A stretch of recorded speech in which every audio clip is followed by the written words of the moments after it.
Selamat siang mahasiswa semuanya. Apa kabar hari ini? Hari ini adalah meeting terakhir kita terkait dengan mata kuliah komunikasi dan presentasi bahasa. Pada kesempatan kali ini kita akan lebih topiknya untuk review saja ya. Apa yang sudah kita pelajari selama satu semester ini. Oke, topik kali kita yang terakhir ini adalah bagaimana cara untuk menguasai sebuah bahasa ya, atau untuk pelajari dengan baik sebuah bahasa. Baik, kita mulai. Uh, ada beberapa tips untuk menguasai bahasa ya, untuk pelajari bahasa. Tips to master the language. Yang pertama itu adalah have a conversation even if it is with yourself. Artinya apa? Yang pertama kali itu kita harus mencoba untuk belajar berbicara. Bisa saja dengan native kalau bisa, native penutur aslinya.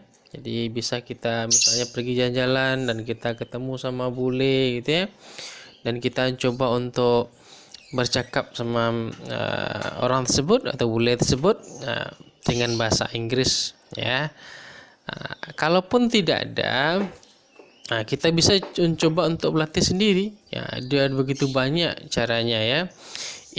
Even if it is with yourself, jadi kita latih sendiri, misalnya depan kaca kita belajar atau sambil kita lihat YouTube gitu ya, kita bisa menirukan sendiri, kita bisa menyampaikan sendiri apa yang terasa bagi kita. Selanjutnya yang kedua, don't be afraid to sound ridiculous. Nih, yang paling sering itu terjadi adalah kita merasa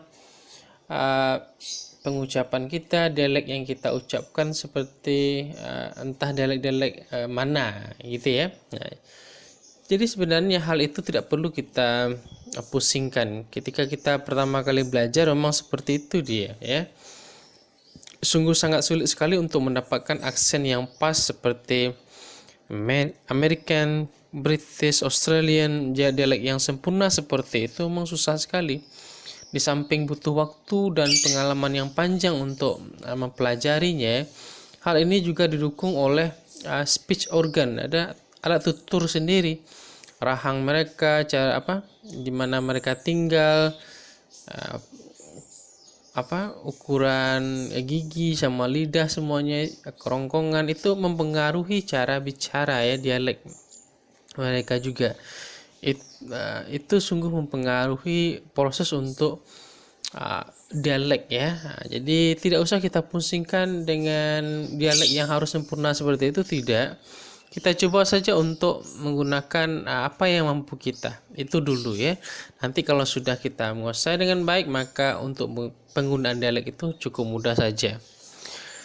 Next, if you are going to take a class, make sure it is conducted in the language you are learning. Ini, jadi ketika seandainya kita belajar dalam sebuah kelas atau private sebagainya, maka ketika kita menggunakan ada bahasa di sana atau bahasa Inggris, maka practice it. Jadi kita pelajari di sana.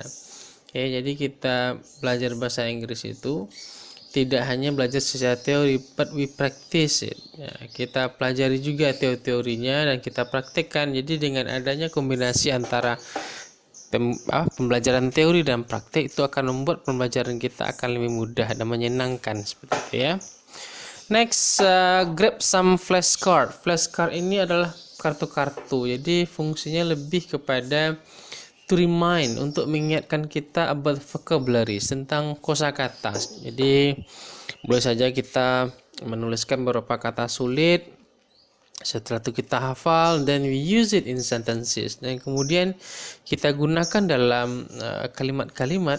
Jadi kosakata yang sudah kita tulis tadi itu bisa kita gunakan dalam berbagai kalimat, dalam berbagai konteks, sehingga kata-kata yang sudah kita catat tadi itu menjadi teringat selalu sama kita. Nah, jadi kalau sudah dapat nanti atau sudah teringat kata-kata itu, maka kita catat lagi kata yang baru ya, atau vocabulary yang baru, sehingga kosakata kita itu selalu meningkat dari hari ke hari, dari satu momen ke momen selanjutnya ya.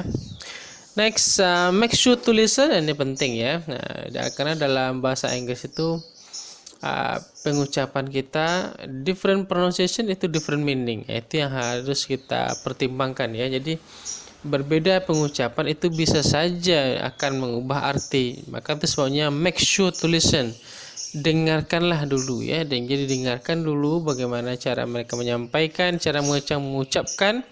Setelah itu kita coba untuk mengucapkannya juga ya, untuk menyampaikannya juga. Jadi pastikanlah ketika kita belajar itu kita mendengarkan apa yang disampaikan, cara mengucapkan dari sebuah kata atau kalimat tersebut. Selanjutnya figure out why you are learning. Jadi kita harus menentukan kenapa kita harus belajar. Ini lebih kepada motivasi ataupun semangat ataupun misalnya keinginan. Jadi ketika kita malas belajar, rasanya sudah stuck, rasanya sudah kesulitan, kita harus kembali lagi ke awal. Apa sih sebenarnya tujuan kita belajar bahasa itu? Apa sih tujuan ataupun nanti efeknya sama kita? Apa akibatnya yang akan kita dapatkan? Apa dampak terbaiknya yang kita dapatkan? Itu yang harus kita selalu tanamkan dalam diri kita ketika kita merasa malas ataupun merasa kesulitan yang berat atau teramat ketika kita belajar bahasa. Ingatlah kesusahan apa yang akan kita hadapi atau yang kita dapatkan ketika kita bisa untuk mempelajari bahasa dengan baik. Next, check your local library. Nah, ini jadi kita penting juga untuk melihat kosa-kosa kata yang ada di library. Misalnya rumah kita kah atau di kampus manakah.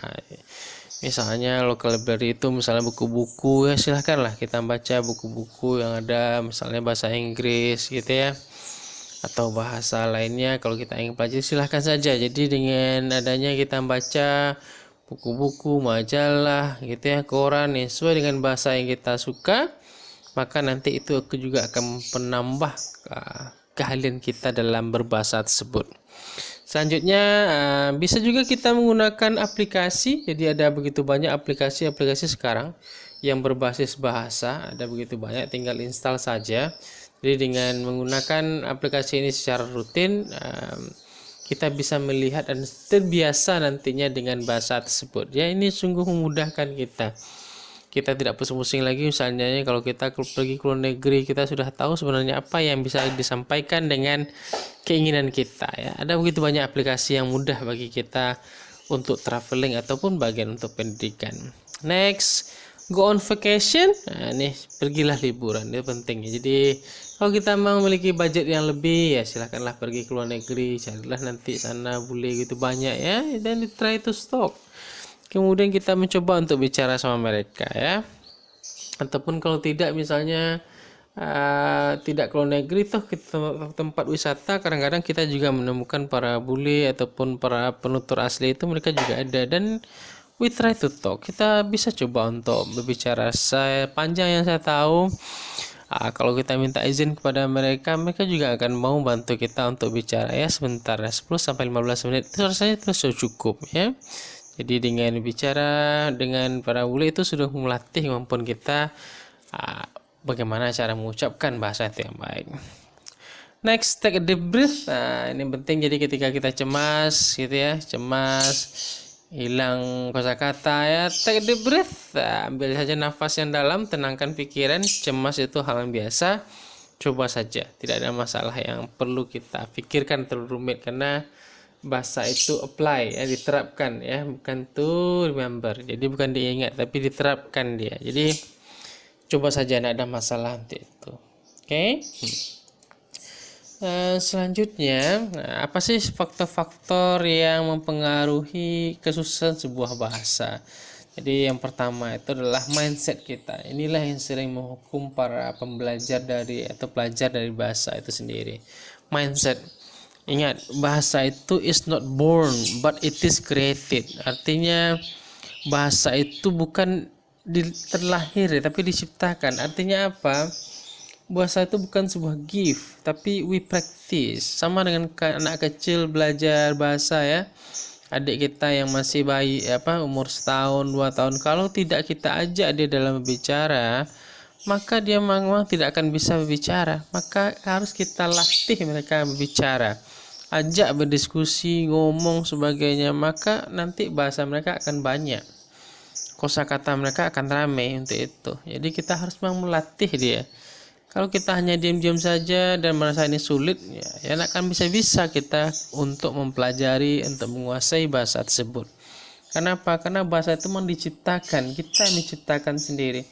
Seberapa banyak kosakata kita tergantung seberapa banyak kita menjelajah dari bahasa itu sendiri. Nah, bisa saja bahasa seseorang itu lebih banyak daripada bahasa orang lain, tergantung dari pengalaman yang sudah dia dapatkan.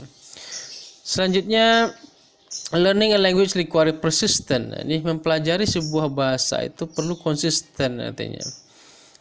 Motivation it's view. Jadi harus ada ketetapan sama diri kita, keyakinan pada kita bisa, kita targetkan dia. Dalam 1 bulan ini apa yang harus saya dapatkan, dalam 2 bulan apa, 3 bulan apa, ada target-target yang harus kita tetapkan. Jadi ketika kita melewati target yang sudah kita targetkan itu, maka itu akan kesenangan sendiri bagi kita.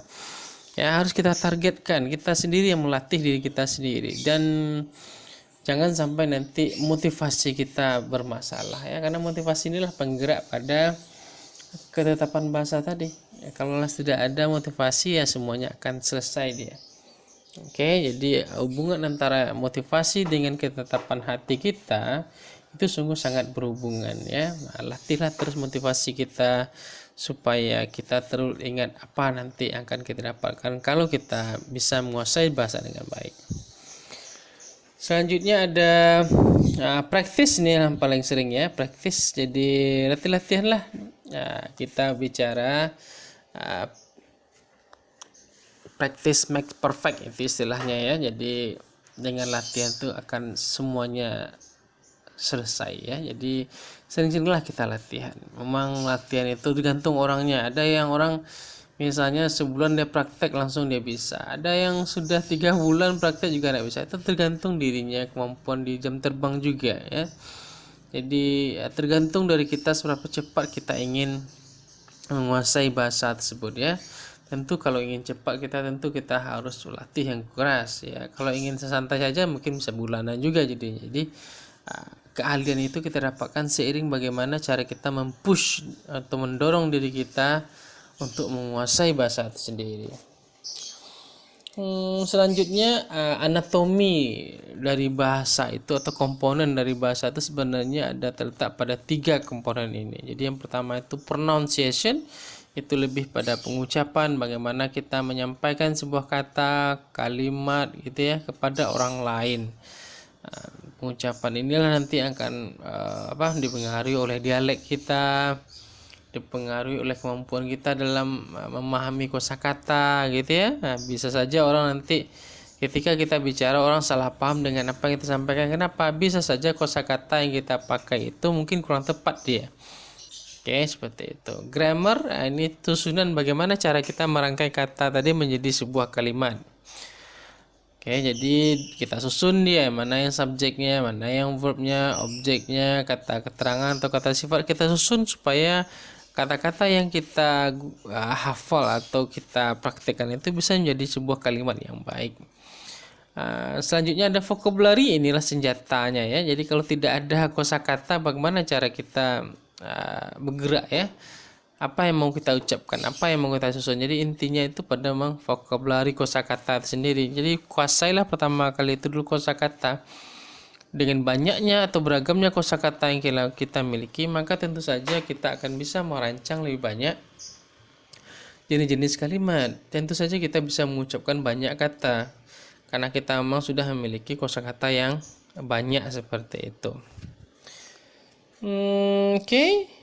Inilah topik kita yang terakhir. Ada skill dalam berbahasa. Jadi skill dalam berbahasa itu ada 4. Ini hal yang standar ya, listening, speaking, reading, dan writing. Jadi listening itu mendengarkan ya. Jadi kita dengarkan bagaimana cara orang berbicara, bagaimana mereka mengucapkan kata-kata, bagaimana menyampaikan sesuatu itu dari penutur asli itu sendiri ya. Jadi kita dengarkan bagaimana cara mereka menyampaikan seperti itu. Kalau untuk speaking, ya itulah caranya, bagaimana cara mengucapkan, cara berbicara, apa aturan-aturan berbicara yang perlu kita pertimbangkan ya, dimana penekanannya, intonasinya gitu ya. Nah, itu yang harus kita pelajari seiring kita belajar bahasa. Selanjutnya ada reading. Ya, reading ini untuk memahami maksud, memahami arti dari apa yang disampaikan dalam sebuah teks. Jadi bagaimana cara kita memahami, menghayati apa yang sudah disampaikan dalam sebuah teks. Dan yang terakhir adalah writing. Writing itu adalah proses penulisan ide ya. Jadi bagaimana sebuah ide itu dituliskan dalam sebuah bentuk teks. Bisa saja orang yang banyak referensinya, mungkin dia bisa banyak menulis ya, panjang-panjang mereka menulis karena mereka memiliki banyak sekali ide yang ada di dalam kepala mereka. Tapi kalau orang yang hanya memiliki ilmu yang terbatas, sedikit pengalaman, tentu saja nanti apa yang ditulis itu sungguh sangat terbatas. Jadi writing ini memang gabungan dari unsur-unsur dari listening, speaking, dan reading, dan setelah itu ditambah dengan kemampuan kita untuk menganalisis, baru nanti dia akan menjadi sebuah writing ya. Tapi tidak usah takut pula ketika kita menulis ada begitu banyak kesalahan, mungkin S-nya yang tinggal, I-nya yang tinggal, ED-nya yang tinggal, itu hal yang biasa. Tapi seiring waktu kita harus mempelajari di mana letak kesalahannya. Jadi jangan sampai juga kita terlalu sering ya. Kita harus juga men-set ya, meyakinkan diri kita atau menargetkan diri kita bahwasanya pada bulan ini kita sudah menguasai aturan-aturan penulisan dengan baik. Bulan selanjutnya apa? Jadi dengan ada target-target seperti itu, maka kita bisa menguasai bahasa itu dengan baik. Oke, kira-kira itulah topik kita untuk hari ini ya. Semoga kita diberikan kesehatan selalu, dan terima kasih telah menemani selama 1 semester ini. Semoga rekan semuanya mendapatkan ilmu yang terbaik. Mohon maaf dari saya kalau ada kata-kata yang kurang pas, mungkin cara penyampaian yang kurang pas, dan selanjutnya kalau ada kekurangan, sungguh mohon maaf sekali. Kalaupun nanti teman menemukan ada banyak begitu manfaat pada video pembelajaran kita, ya terapkanlah dengan baik ya. Tapi kalau memang rasanya kurang pas, mungkin teman-teman lebih bisa memperbaikinya dan memodifikasinya sehingga ilmu ini akan menjadi bermanfaat bagi kita semua. Oke, terima kasih. See you.